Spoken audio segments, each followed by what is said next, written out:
Guru yang dikasihi, saya ingin berkongsi dengan guru suatu kejadian yang saya alami baru-baru ini. Saya sangat menyayangi ibu bapa saya dan amat bersyukur kepada Tuhan kerana mengurniai saya dengan kurniaan yang begitu baik. Walau bagaimanapun, saya sering ada konflik dengan ibu saya mengenai pendapatnya dan tidak begitu dapat bersetuju dengannya.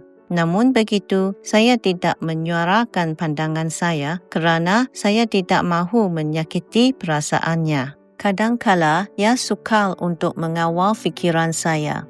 Baru-baru ini, beliau mengatakan sesuatu yang menyebabkan saya menangis. Saya berjalan pergi dari situ dengan perasaan marah. Ketika saya duduk di depan potret guru di dalam bilik saya dengan perasaan tidak berdaya, saya menangis dan meminta guru supaya menyingkirkan fikiran negatif daripada saya. Tiba-tiba, saya terasa seolah-olah suatu suara dalaman mengingatkan saya tentang ajaran guru berkaitan kasih sayang. Saya mula menulisnya satu demi satu dengan harapan mata saya akan melihatnya untuk roh saya faham. Sedang saya menulis, saya mula teringat akan segala-galanya yang ditanggung oleh ibu saya untuk membesarkan anak-anaknya. Beliau masih bekerja dengan tidak mengenal penat lelah tanpa mengharapkan apa-apa pun bagi menyara keluarga walaupun usianya sudah lanjut. Kemudian, saya faham mengapa guru sentiasa mengingatkan kita supaya taat kepada ibu bapa. Selepas itu, saya menulis mesej permohonan maaf kepada ibu saya dan berasa lebih tenang dengan serta-merta. Kemudian, saya faham dengan jelas bahawa berserah kepada perdamaian sentiasa lebih baik daripada terlibat dalam perang. Antara kata-kata yang menyedarkan saya ketika melihat guru yang berikut melegakan saya daripada pergelutan emosi yang saya alami dalam hati. Saya tidak memiliki sesiapa pun. Saya juga tidak bersaudara dengan sesiapa pun. Saya hanyalah seorang watak dan setiap orang di sekeliling saya hanyalah pelakon yang memainkan peranannya di atas pentas yang dipanggil hidup ini. Kehidupan sebenar bermula hanya selepas kematian. Jadi, pancarkanlah kasih sayang di mana-mana pun kamu berada, kerana kasih sayang ialah satu-satunya penyelesaian yang akan membebaskan kita daripada penderitaan. Terima kasih Tuhan dan Guru tersayang kerana sentiasa memegang tangan saya, berjalan di sisi saya dan memberi ilham kepada saya untuk menjalani kehidupan yang bererti dengan berbakti kepada orang lain.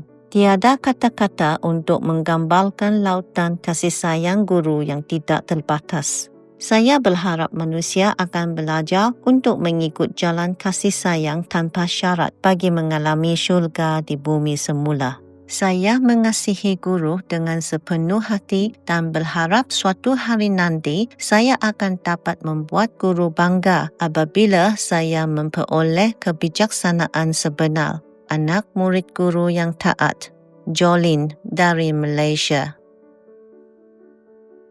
Peace-seeking Jolene, thank you for sharing your experiences with your mother. May it help us all to remember to love and honor our parents. Master has an insightful response for you. Awakened Jolene, we appreciate your heartline.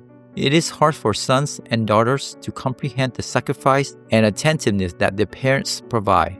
Parenting is a job that is 24 hours a day, every day for many years. Even when children grow up and are on their own, the care and concern of their parents are always there, along with the mental, emotional, and physical support whenever needed. It is not easy for mothers and fathers to navigate their parenting challenges because they don't always have the time or resources they need. In this world, individuals learn how to be parents from how their mom and dad raised them, so they repeat the same patterns as habits are passed down.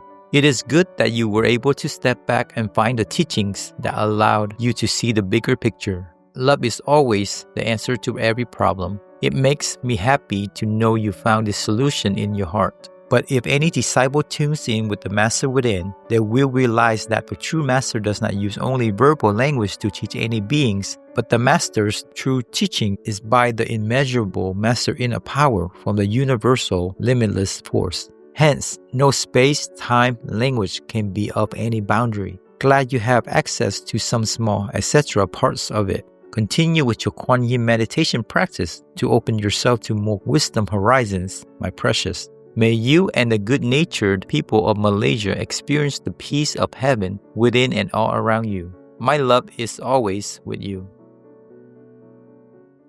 We can live without Easter and we can live without Christmas, but can we live without our environment? Our biggest gift today would be to change our diet to a plant-based diet and make all the difference in the world. Bob Sigaya, vegan.